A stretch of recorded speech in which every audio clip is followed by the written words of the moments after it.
Hi. Well, it's Thursday night and I'm killing some time. I went on a walk this afternoon and something happened that made me remember a funny story. It was funny to me. It's not going to be funny to you, but it's kind of interesting in a weird way because all my stuff is interesting, but only in a weird way. Um, there's two things I want you to know. There's one spot where it sounds like I'm cussing. I say that there's a toddler sitting in the corner and it sounds like I'm saying shh, eating in the corner. I have no problem cussing, but I like it only in certain context, and I don't like attaching that word to a toddler when it's not what he's doing. I know that sounds weird, but I just needed to put that out there. And there's another part where it says that I'm sleeping with someone, and I'm sleeping with someone, but I'm not sleeping with someone. So since I can't do the little editing thingy Hoosier over the top, I had to put in this disclaimer. It's just a silly story. And I thought I would post it. So maybe somebody gets insomnia tonight, they can listen to it and go, man, she's a bigger wackadoodle than we ever give her credit for. Hello, guys. So it is still Thursday, and I decided to come out for a walk. The dogs were all freaked out from the earthquake still. They're all trembling. So I took them out. I took them for a walk. Sorry, something funny just happened. And I dropped them back off into the house, and then I came back out. And so I just had the funniest thing happen. And it's totally only going to be funny to me. It sparked a memory, and I thought I would record it.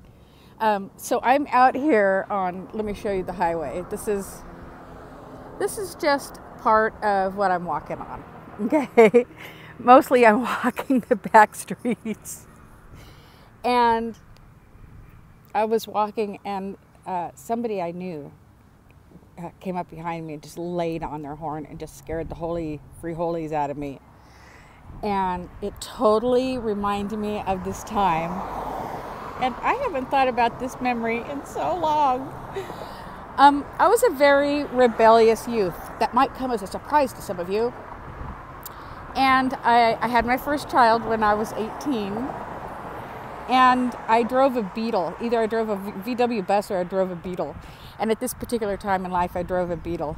And one night, I went to a bar with his dad, but I wasn't drinking because I was breastfeeding. And I left him, rest assured, I left him with a babysitter. I did not take that baby to the bar.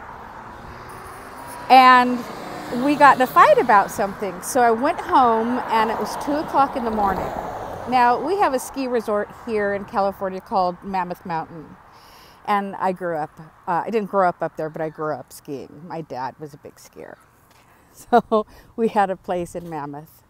And being the defiant young woman that I was, and nobody was going to tell me what to do or not to do, I went home at 2 in the morning, and I packed up my baby, and I put him in the back seat of my little Beetle, and I headed up the highway to Mammoth Lakes. Now, it's a 5-hour drive, and I was alone with this baby at 2 o'clock in the morning. And my sister was already in Mammoth. She was staying in my parents' place and working at Baskin-Robbins. And I was going to show them, right? Not my folks. I had already been long gone out of there. But I was going to show the old man who pissed me off. So I'm on this really long drive. And by the 4th hour, I hit a town called Bishop, which is an hour outside of Mammoth, and I was tired. So I pulled, it's so not funny now, but I pulled into Bishop, and my baby was asleep in the back seat in his car seat. I pulled onto this side street, and I turned off my car, and I just closed my eyes, and I was just going to catch a little nappy poo before I headed up Sherwin Grade into Mammoth. And they still had the sirens back then, and I had parked right underneath those big sirens that they set off like every 3rd Friday of the month or something. And oh my gosh, you talk about waking up and having a heart attack and having a baby wake up and screaming, and me screaming and him screaming and both of us screaming at the same time. Oh my gosh, but it was so funny because I remember thinking, what are the chances of me parking underneath the one horn in town. I mean, there was only one horn, and I parked right underneath it. So I don't know what I did. I probably got some coffee or something, and me and my baby headed back up the hill. But that was a good winter. I stayed up there for 3 months. And got a little side job and was a ski bum and put my baby in daycare. But yeah, I think back to the crazy crap that I did, you know, driving up this highway at 2 o'clock in the morning by myself. I mean, it's a desolate highway. There's like nothing on it. You go through your towns and then you slow down to a crawl so you don't get a parking or a speeding ticket. You're going 1 mile over the... Yeah, I forgot all about that. I'm surprised my mom is still alive and that I never gave her a heart attack. Oh my gosh. Some of the stuff I did. Okay, back to pounding the pavement. Here I go.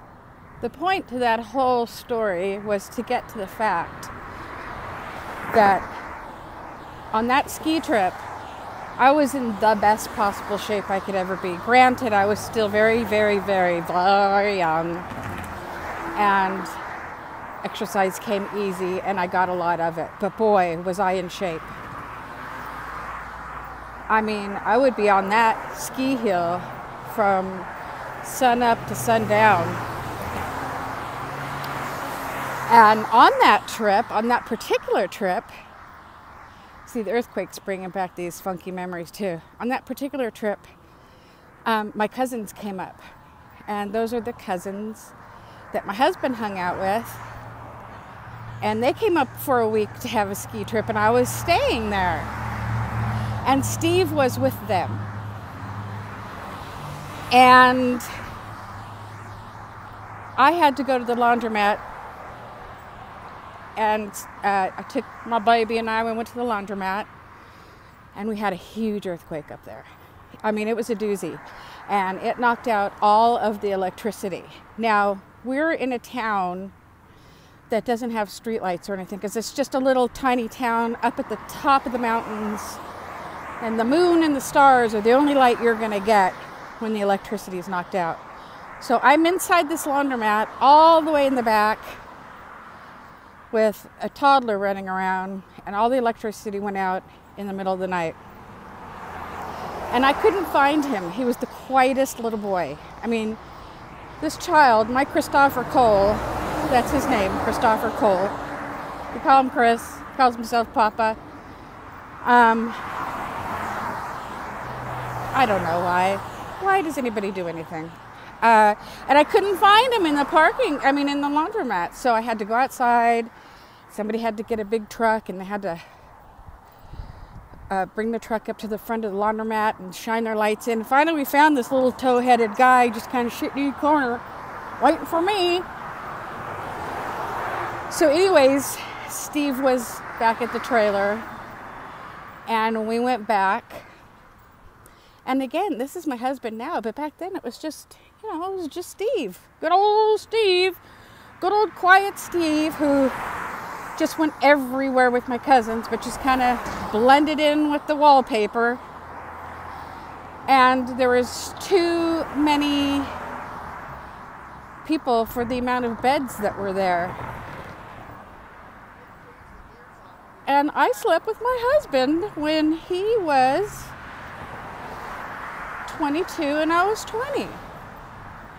We slept in the same bed because there were no beds, and I was a little frightened of another big one hitting, because the first one that hit, it was a big one on California, from a California girl scale. It was a biggie. I don't remember what it was on the Richter scale, but it was big because it scared me, and it has to be a really big one to scare me. And I think back to these things, and these things pop up where Steve and I were together during these different life events, and it's just a trip, it's just like God's a crazy cat, man. God is a crazy cat, because he inserts all these things into your life to happen, and they're a trip to happen in the first place. And then when you get to be an old lady and you look back on them, they're a trip all over again, and for 100 different reasons. But yeah, that was a good trip. Oh, a good trip.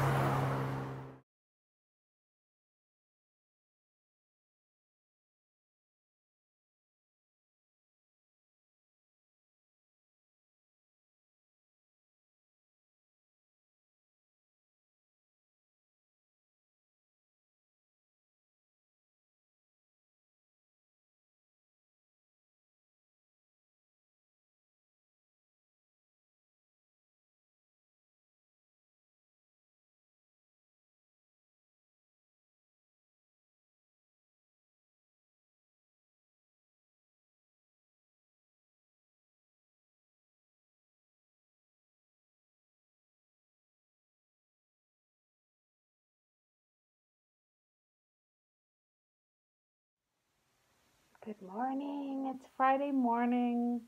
I'm up super early because why not? I'm sitting here at my vanity. I thought I'd put a little powder and a little lipstick, a little something on, so that when I roll into my meeting, oh, I'm I'm not looking too crazy bad, even though I never look too crazy bad. But I thought I'd throw you guys on because I had a thought. I have uh, I recorded yesterday when I went for a walk. I recorded a little bit of a story of something from years past. And, I realized that sometimes you guys may be going, what is she talking about? Is she about weight loss, or is she about, what the heck is this woman rambling on about? 5 minutes ago she was talking about weight loss and points, and now she's talking about her husband and her kids in 1980.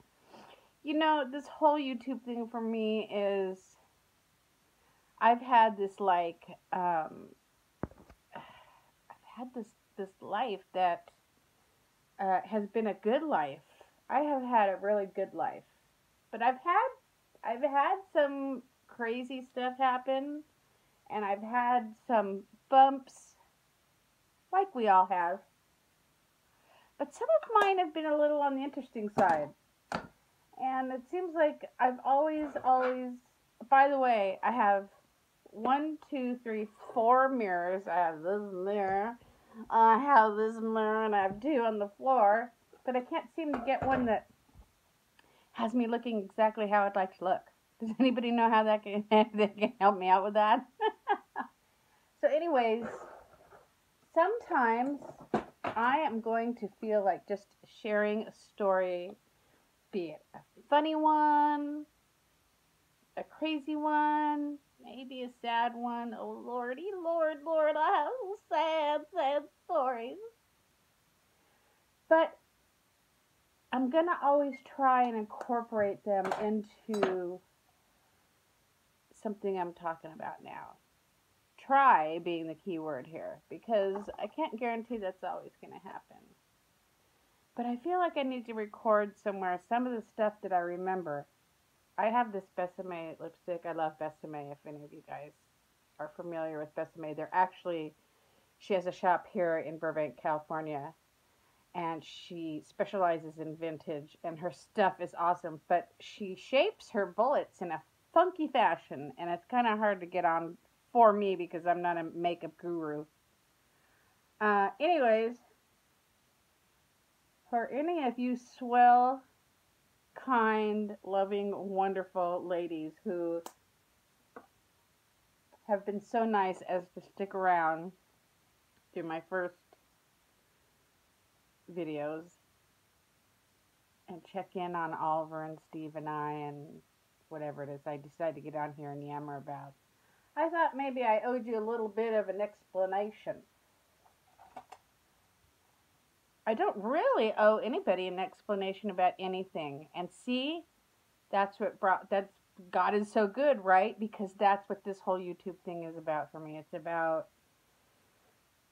learning stuff through hearing it come out of my mouth. It's about learning stuff through hearing stuff come out of my mouth about the past and about the present and about my children and about things that have happened and things that I have been sitting about, thinking about for years and years and years, or maybe a day.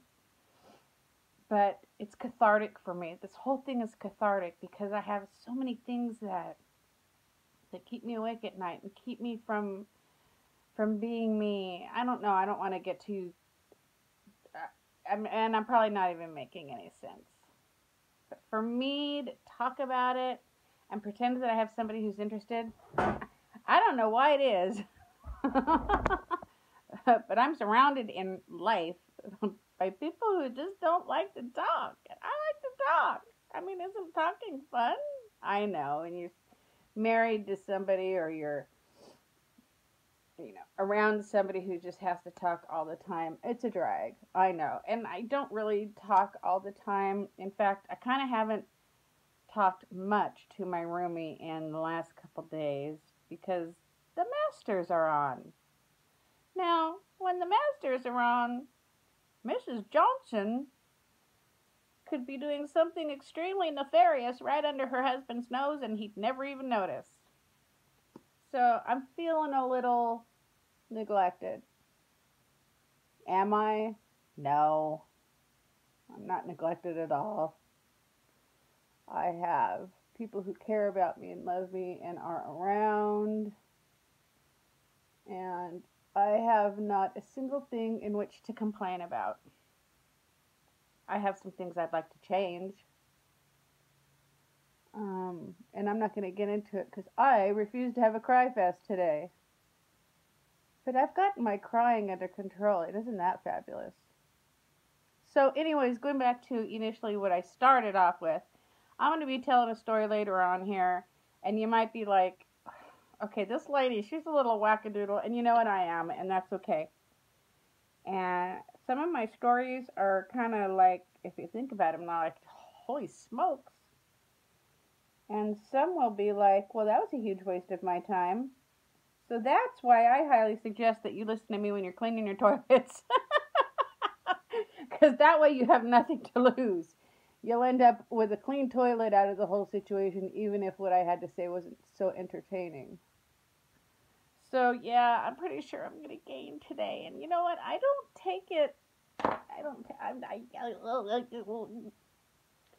It is. I'm not going to say it. Oh. That was close. I almost said the dreaded. Okay. I know I'm very opinionated and I'm very.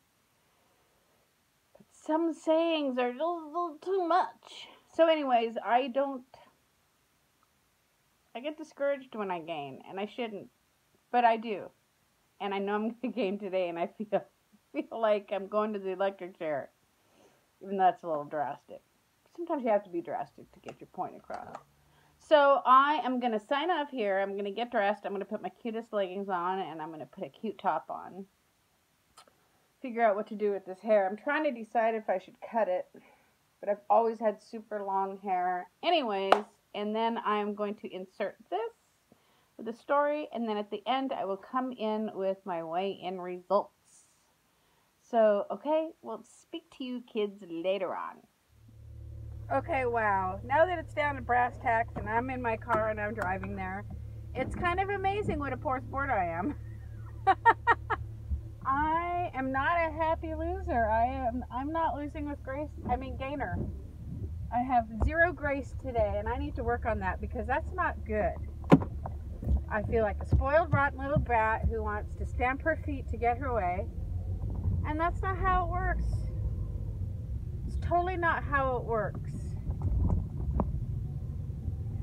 Oh my gosh. I'm just dreading this. I don't want to go. Now I get it when people say they don't want to go because they know that they've gained. Because I have never, I shouldn't say never because that sounds very presumptuous and it sounds very, but back to the whole control freak thing, I don't purposely say, this week I'm just going to take it easy because Oliver's home for spring break and I think I'm going to have a cocktail. I don't do it. And I did it, and I'm not happy with myself right now. So I know, get back on the wagon, press restart, all those things that we say. I'm going to do it, but I just don't want to get on the scale and see it go up because I was going in such a good direction. I was only 0.8 from 50 pounds and I blew it. I know it all, but I made the choice to have those cocktails, and I made the choice to throw those Snickers in my mouth, and I made poor choices. So, alright, and I could use about 55 more gallons of coffee.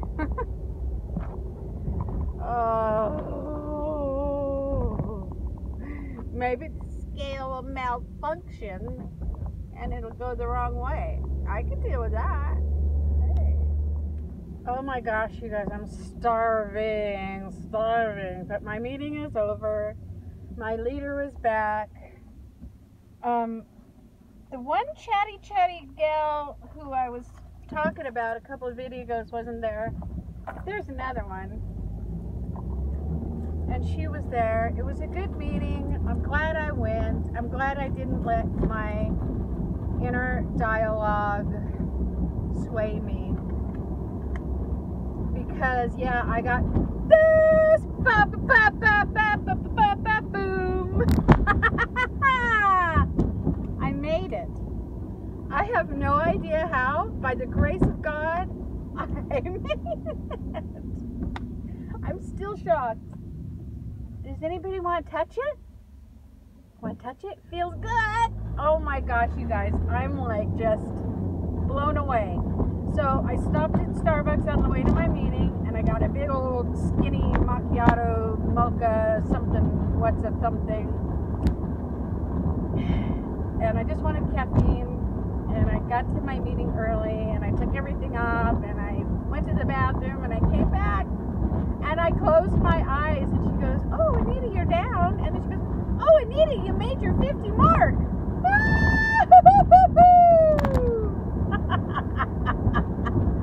So yay! My name's Anita JJJ and I have lost 50 pounds. It can be done, you guys. I had an enchilada, a Long Island iced tea, and 2 little Snicker Easter candies besides my normal food, and I lost 50 pounds.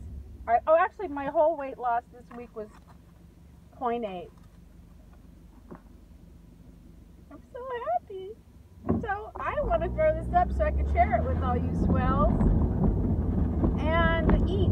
Oh boy, I'm hungry. Oh my gosh, I made it to 50 pounds. I think I'm going to swing by the pet store and pick me up some 50-pound dog food or chicken food. Yay, I'm so excited. I'm so surprised. I am completely surprised. Oh my gosh. Life is crazy, isn't it? Life is good. Well, because I'm completely transparent on this channel, and I want to make sure everybody sees me at my worst with makeup all over my face. Now that I've had time to come home and think about it, I'm just kind of overwhelmed that I did this, because I have been working so hard at this. I have worked so hard at this, and I have had people say rude things to me like, "Oh, you just starve yourself," or "Go ahead and eat it," or just everything from, every end of the gamut. It's just one meal, it's just one ice cream cone, and I have worked so hard at this, and I'm so proud of myself, and I'm sitting here crying over it, but it's a happy cry, but it's just, I feel like I don't think anybody really truly understands how hard we work at this. And I wish people who don't have to go through it aren't so loose with their lips and things that they say, like, it's stupid that you don't just eat. And Disneyland is what pops into mind. People just love to tell you what you should or shouldn't eat when you're at the park. Oh, calories are free at Disneyland. Yeah, you know what? No, they're not. And I've worked so hard at this, and I'm just so happy that I did it. And I'm at my podium right now, and you guys are my audience because I'm totally ridiculous. So, okay, I'm gonna eat something because I'm hungry. I'm gonna feed my dogs, and yeah, how about that?